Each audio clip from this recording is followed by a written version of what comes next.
Hi all, ಇದು Wednesday morning mini vlog ಆಗಿರುತ್ತೆ. Morning ಎದ್ದು ಮೂಸಂಬಿ ಜ್ಯೂಸ್ ಮಾಡೋಣ ಅಂದ್ಬಿಟ್ಟು ಮೂಸಂಬಿ ಜ್ಯೂಸ್ನ ಮಾಡಿಕೊಂಡೆ. ಟಿಫನ್ಗೆ ಟೊಮೆಟೊ ಬಾತ್ ರೆಡಿ ಮಾಡೋಣ ಅಂತ ಫಸ್ಟ್ ಎಲ್ಲನೂ ಕಟ್ ಮಾಡಿಕೊಂಡು ಒಂದು ಕುಕ್ಕರ್ಗೆ ಎಣ್ಣೆ ಹಾಕ್ಕೊಂಡು ಚಕ್ಕೆ, ಲವಂಗ, ಏಲಕ್ಕಿ ಮೂರನ್ನು ಹಾಕ್ಕೊಂಡು ಒಂದು ಸ್ಪೂನ್ ತುಪ್ಪ ಹಾಕ್ಕೊಳ್ಳಿ. ಪಲಾವ್ ಎಲೆ ಮತ್ತು ಮೆಂತ್ಯ ಎರಡೂ ಮಿಕ್ಸ್ ಮಾಡಿಕೊಂಡು ಒಂದು ಸ್ವಲ್ಪ ಈರುಳ್ಳಿ, ಒಂದು ಆಲೂಗೆಡ್ಡೆ, ಬಟಾಣಿ, ಟೊಮೊಟೊ ಎಲ್ಲನೂ ಹಾಕ್ಕೊಂಡು ಮಿಕ್ಸ್ ಮಾಡ್ಕೊಳ್ಳಿ.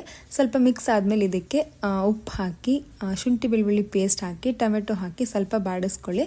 ನಾನು ಸ್ವಲ್ಪ ಸೋಯಾ ಚಂಕ್ಸ್ನ ಹಾಕ್ತಾಯಿದ್ದೆ. ಸೋಯಾ ಚಂಕ್ಸ್ನ ಸ್ವಲ್ಪ ಬಿಸಿನೀರಿಗೆ ಹಾಕ್ಕೊಂಡು ಮ್ಯಾಶಪ್ ಮಾಡ್ಕೊಂಡು ಹಾಕ್ಕೊಳ್ಳಿ. ಅದಾದಮೇಲೆ ಕೊತ್ತಂಬರಿ, ಪುದೀನ ಸ್ವಲ್ಪ ಹಾಕ್ಕೊಳ್ಳಿ. 2 ಸ್ಪೂನು ನಿಮ್ಗೆ ಎಷ್ಟು ಖಾರ ಆಗುತ್ತೋ ಹಾಕ್ಕೊಳ್ಳಿ. ನಾನು 2 ಸ್ಪೂನ್ನ ಹಾಕ್ಕೊಂಡಿದ್ದೀನಿ. ಅದಾದಮೇಲೆ 1 ಲೋಟ ನೀರು, ಸ್ವಲ್ಪ ಅಕ್ಕಿ ನೆನೆಯೋಕೆ ಇಟ್ಕೊಂಡಿರಿ. ಅಕ್ಕಿ ನೆಂದಾದ್ಮೇಲೆ ಅದನ್ನು ಸ್ವಲ್ಪ ಕುದಿತಾ ಇರೋದಕ್ಕೆ ಹಾಕಿ ನಿಂಬೆಹಣ್ಣು ಹಾಕಿ ಉಪ್ಪು ಹಾಕಿದ್ರೆ ಟೊಮೆಟೊ ಬಾತ್ ರೆಡಿ ಆಗುತ್ತೆ. ಇದ್ರ ಜೊತೆಗೆ ಮೊಸರು ಬಜ್ಜಿ ಮಾಡ್ಕೊಳ್ಳೋಣ ಅಂತ ಮೊಸರು ಬಜ್ಜಿ ಮಾಡ್ಕೊತಾ ಇದ್ದೆ. ಸ್ವಲ್ಪ ಹಸಿಮೆಣ್ಸಿಕಾಯಿ, ಈರುಳ್ಳಿ, ಕೊತ್ತಂಬರಿ 3 ಹಾಕ್ಕೊಂಡ್ರೆ ಟೊಮೆಟೊ ಬಾತ್, ಮೊಸರು ಬಜ್ಜಿ ಎರಡೂ ರೆಡಿ ಆಗುತ್ತೆ. Thank you all.